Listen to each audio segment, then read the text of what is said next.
السلام علیکم، میرا نام عبدالرحیم ہے۔ میں مختلف احادیث کی کتابوں سے مختلف ٹاپکس پہ ویڈیوز بنا رہا ہوں۔ تو امام احمد کے جو مجموعہ احادیث ہیں ان سے کچھ حدیثیں ہیں۔ اعوذ باللہ من الشیطان الرجیم، بسم اللہ الرحمن الرحیم۔ حدیث نمبر 1373، سیدنا ابو ہریرہ رضی اللہ تعالیٰ عنہ سے مروی ہے کہ رسول اللہ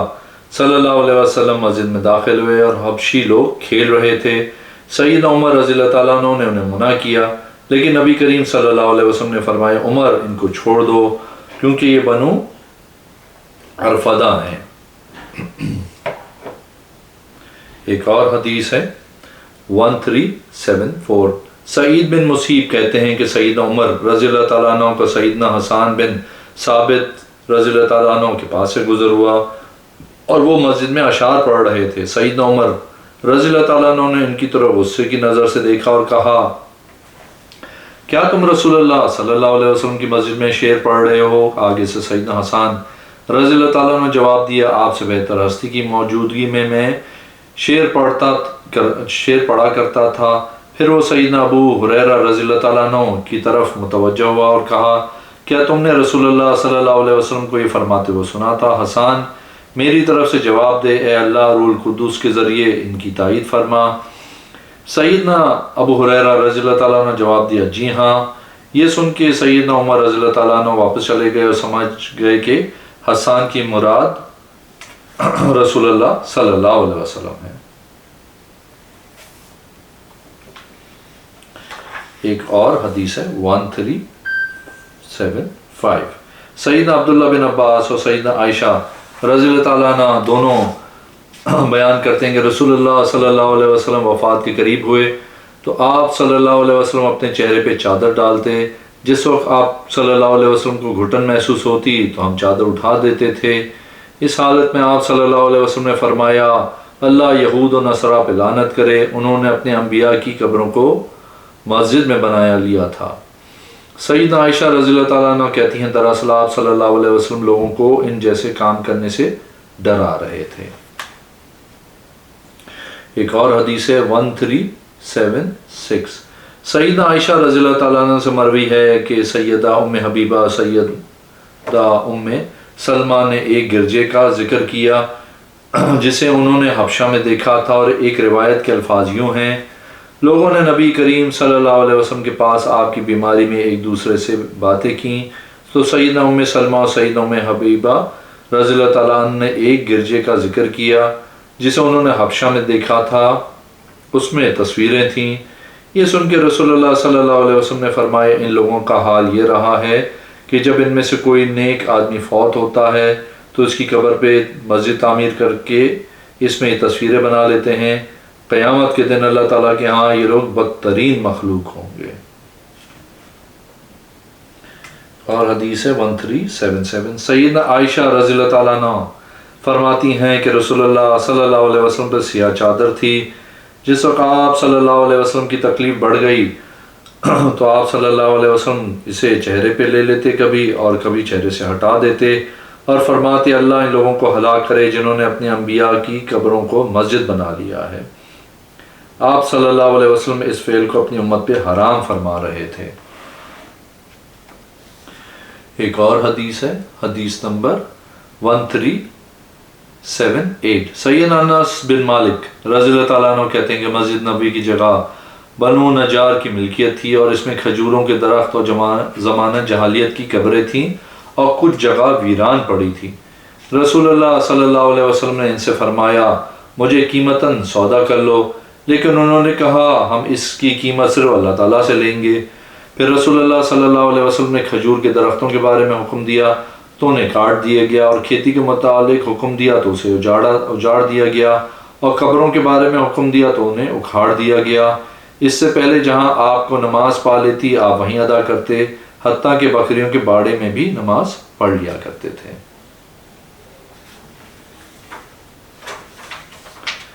ایک اور حدیث ہے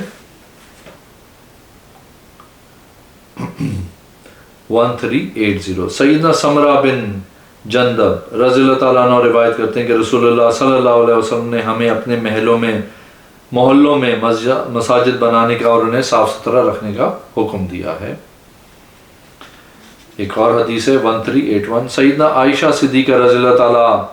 عنہا روایت کرتی ہیں کہ رسول اللہ صلی اللہ علیہ وسلم نے محلوں میں مسجد بنانے کا، انہیں صاف ستھرا رکھنے کا اور ان میں خوشبو لگانے کا حکم دیا ہے۔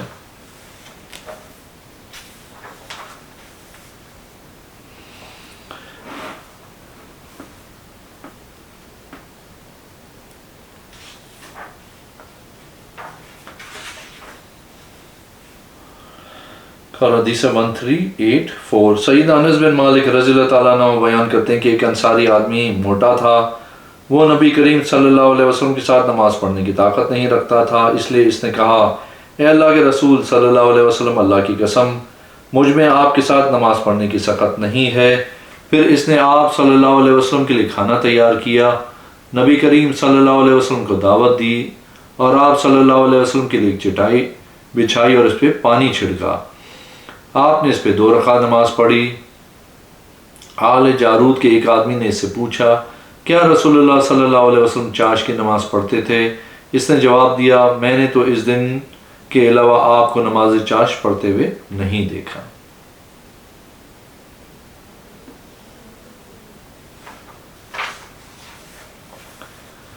ایک اور حدیث ہے 1385، سیدنا علی رضی اللہ تعالیٰ عنہ کہتے ہیں کہ رسول اللہ صلی اللہ علیہ وسلم نے فرمایا اپنی ران ننگی نہ کرو، نہ ہی کسی زندہ اور مردہ کی ران کی طرف دیکھ۔ ایک اور حدیث ہے 1386، سیدنا ابن عباس رضی اللہ تعالیٰ عنہ سے مروی ہے کہ رسول اللہ صلی اللہ علیہ وسلم ایک آدمی کے پاس سے گزرے، اس کی ران کپڑے سے باہر نکلی ہوئی تھی۔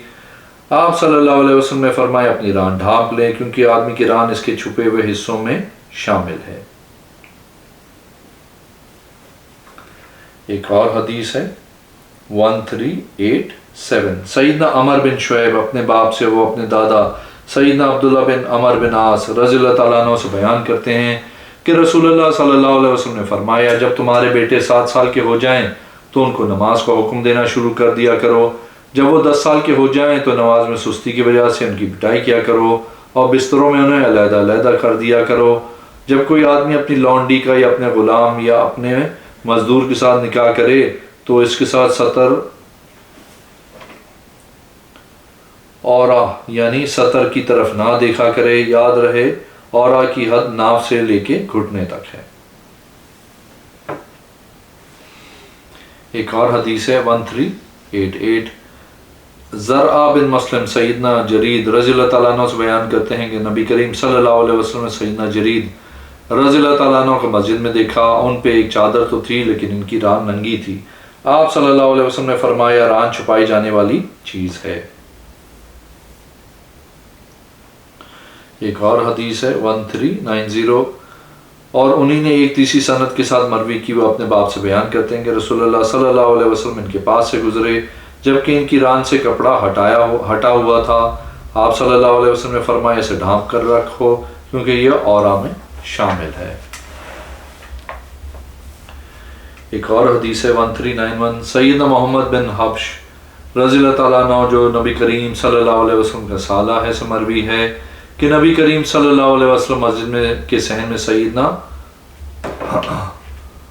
معمر رضی اللہ تعالیٰ عنہ کے پاس سے گزرے، وہ گوٹھ مار کے ایک طرف سے اپنی ران ننگی کر کے بیٹھے تھے۔ آپ صلی اللہ علیہ وسلم نے انہیں فرمایا اے معمر اپنی ران ڈھانپ کے رکھو کیونکہ یہ ران عورہ میں شامل ہے۔ اور انہی کی ایک اور سند کے ساتھ مروی ہے، وہ کہتے ہیں میں نبی کریم صلی اللہ علیہ وسلم کے ساتھ تھا، ہم معمر کے پاس سے گزرے اور ان کی ران ننگی تھی۔ آپ صلی اللہ علیہ وسلم نے ان کو فرمایا معمر اپنی ران ڈھانک لو کیونکہ رانے بھی عورہ ہیں۔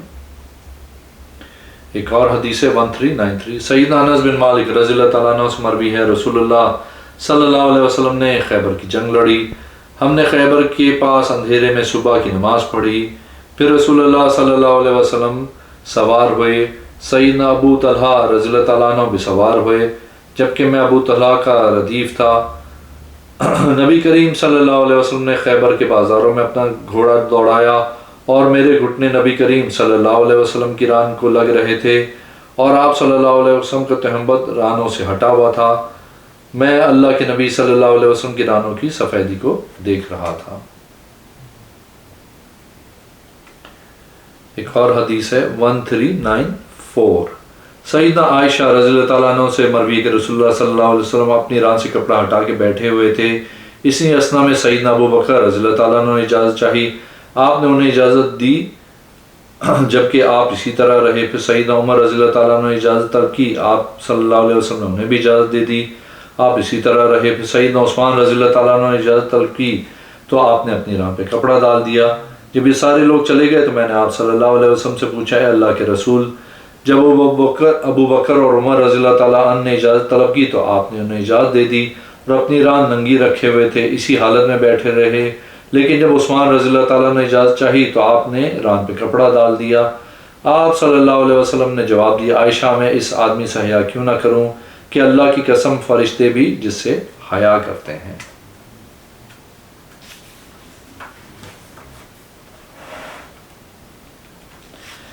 ایک اور حدیث ہے 1392، سیدنا معاویہ بن حدید رضی اللہ تعالیٰ عنہ کہتے ہیں، میں نے کہا، اے اللہ کے رسول، ہم اپنی عورت یعنی سطر والی مقامات میں سے کسے دیکھ سکتے ہیں اور کسے نہیں دیکھ سکتے؟ آپ صلی اللہ علیہ وسلم نے فرمایا، بیوی اور لونڈی کے علاوہ باقی سب لوگوں سے اپنے عورا کی حفاظت کر۔ معاویہ کہتے ہیں، میں نے کہا، اے اللہ کے رسول صلی اللہ علیہ وسلم، جب لوگ ایک دوسرے کے ساتھ اکٹھا ہوں تو آپ صلی اللہ علیہ وسلم نے فرمایا، اگر تجھ میں یہ استطاعت ہے کہ کوئی بھی تیرے عورا کو نہ دیکھنے پائے تو وہ ہرگز نہ دیکھے۔ معاویہ کہتے ہیں، میں نے پوچھا اگر کوئی آدمی اکیلا ہو؟ آپ صلی اللہ علیہ وسلم نے جواب دیا، اللہ اس بات کا زیادہ حق رکھتا ہے کہ اسے حیا کی جائے۔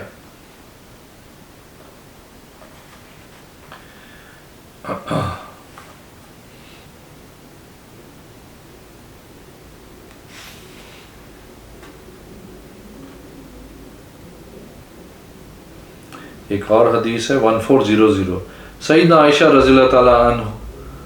سے مروی ہے کہ نبی کریم صلی اللہ علیہ وسلم نے فرمایا، بالغہ عورت کی نماز بغیر اوڑھنی کے قبول نہیں ہوتی۔ ایک اور حدیث ہے 1401، محمد بن سیرین روایت کرتے ہیں کہ سیدنا عائشہ رضی اللہ تعالیٰ عنہ صفیہ ام طلحات کے پاس آئیں اور اس کی کچھ لڑکیوں کو دیکھا جو بالغ ہو چکی تھیں لیکن بغیر اوڑھنی کے نماز پڑھ رہی تھیں۔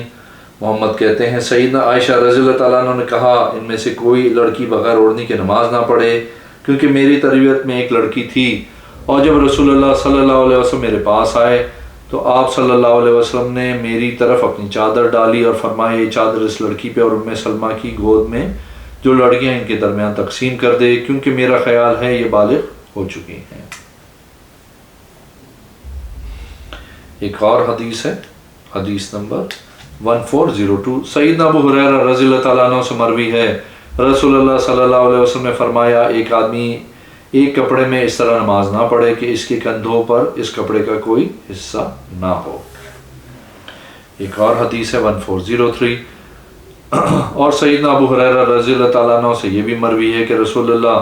صلی اللہ علیہ وسلم نے فرمایا، جب تم میں سے کوئی شخص ایک کپڑے میں نماز پڑھے تو اس کے دونوں کنارے کندھے کے اوپر سے مخالف سمت میں ڈال لے۔ ایک اور حدیث ہے 1404، سیدنا کیسان رضی اللہ تعالیٰ عنہ بیان کرتے ہیں کہ